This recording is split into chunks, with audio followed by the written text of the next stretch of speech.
episode 2. I wanted to thank everybody for all the comments, likes, subs, and support they showed in the last episode. As you probably just saw, I'm kind of getting more into the editing and getting a bit more comfortable doing this now, so hopefully everybody's as excited for the future of this account as I am. Thanks, guys. Alright, now we're back at the house and we have teak planks. Time to use that construction all we got to upgrade the house. So the first thing that I need to do is go over here to get a hammer off the wall, because you need a hammer and a saw to construct, of course. Grab that guy, head over here to build mode. See, I just have the one, wardrobe there for storing the graceful for while I was doing Winter Todd. Get that built. Get that built.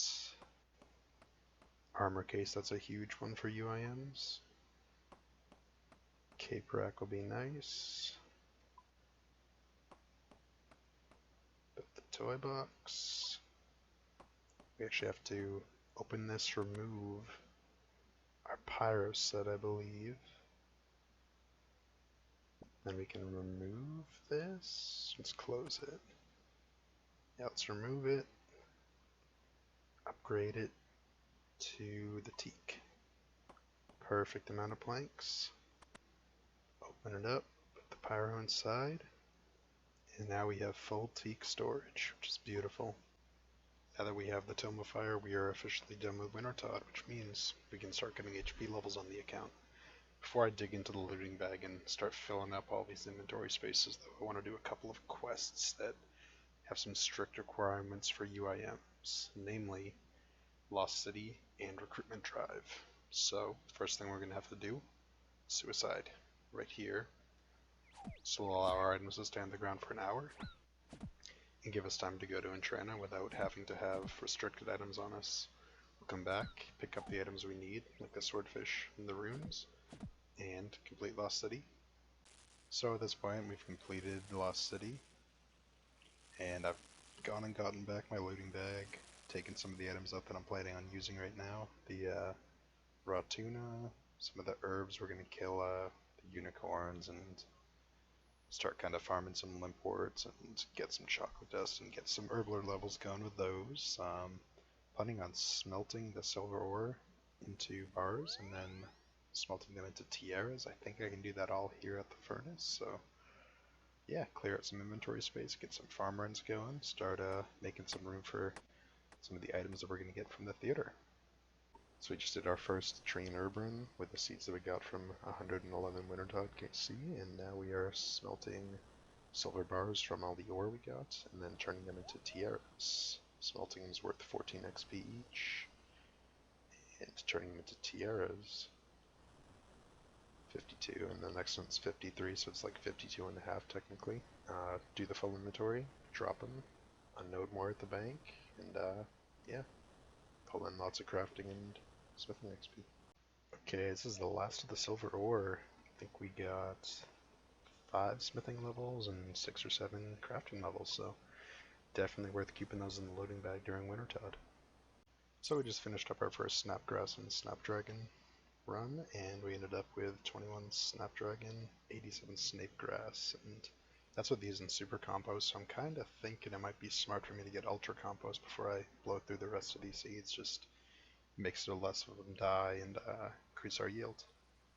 So now that we're done with farming, I'm going to start working on the Grimy Harlander stack I have here, 244 of them. I just bought 300 vials of water, and I'm thinking with the pestle and mortar and the chocolate dust from the gnome food store that I'll probably get around 20k XP, so we'll update you in a bit. So I think I've kind of refined the method that I'm going to be using to make these energy potions. I don't have a ton, so the method's not perfectly optimized, but it'll do for our purposes. But so you see I buy 15 of the chocolate dust over here, and I will show you what I do once I get to the bank. Okay, once we're at the bank, I kind of just do the potions in sets of 5. I drop 5, get out those, drop another 5, get out the Harlanders. And I'm dropping all the energy potions that I end up making because I don't really think it's worth trying to note them. Since we're 1 defense, I'm not going to do a ton of questing that's going to require running around like a madman, so After over 200 Harlander potions, if you look in the chat box, you'll see that we've finally reached our goal of 38 herb lore. One more thing checked off the list before we can do 3rd herb blood. So as you can see, we finished herb lore and we got to 39 with all of those Harlanders. Originally I was planning on working on recruitment drive next, but I realized that that requires a completely empty inventory and nothing equipped. And these Hispori seeds, even if I suicide, they're going to stay in the inventory, which would mean that I would have to drop them in order to do the quest, and I don't think I'm willing to do that right now. So for the time being, we're kind of locked on recruitment drive.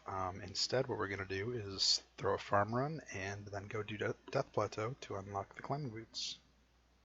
So something I realized while I was reading over the quest guide for Death Plateau is that during one part of the quest, you're required to have 21 inventory spots filled up with 10 bread, 10 trout, and a pair of climbing boots, which isn't something I originally realized, so I'm kind of having to figure out how to make that work on the fly sort of a thing. So I'll update you on how we do that. Alright, so I've kind of thought it over and I've figured out what I'm going to be putting in the looting bag so that we can do the 21 items required for Death Plateau, some of the herbs and snapgrass that we farmed. And I think I'm going to need either of these law runes or cosmic runes for a while. These snapgrass seeds, I kind of want to wait until I have ultra compost to finish up using those. The U seeds, I got a fresh set of U trees that I'm going to throw in the ground, so we got 3 or 4 hours before we need those again. And I can't actually wield the Tome of Fire yet until I'm 50 magic, so for now that can go in the bag as well. And that's a quest item, so let's throw these in and we can get going on the quest. Quick throwback here, getting my 10 cooked trout while fishing in Barbarian Village. Alright, time to talk to Denolf and finish the quest. And there we go, 3000 attack, and we can wear the climbing boots, which are +2 strength, which we'll be using in the Theater of Blood. So now that the inventory is pretty empty, I'm going to be doing a couple of quests to get us kudos with the Varrock Museum. We need 100 to be able to do the Bon Voyage quest, which will give us access to Fossil Island for Ultra Compost. So I didn't mention it earlier, but this account already has 93 kudos on it, so I'm going to need to do 2 more quests. Each quest will give me 5 kudos, which will bring us up to the 100 that we need to do Bon Voyage. I'm going to be doing the Demon Slayer quest, as you can probably see here. The last quest I'll be doing is called the Zeal Cult, which is a pretty quick one.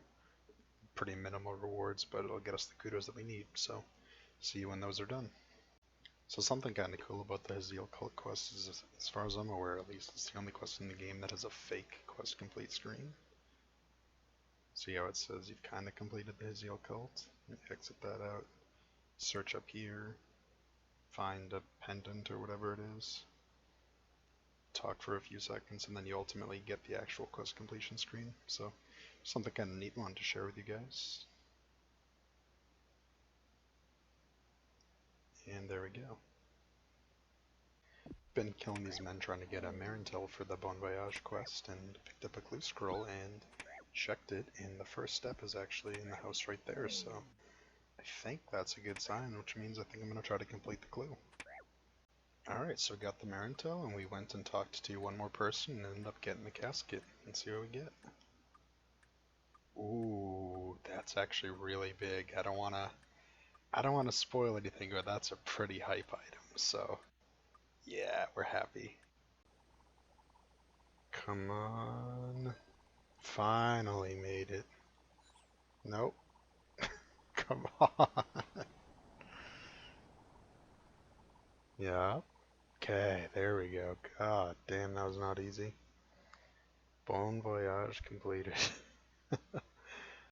Alright, now that we've got Bon Voyage completed, we're going to work on gearing up for the first serious PVM activity on this account.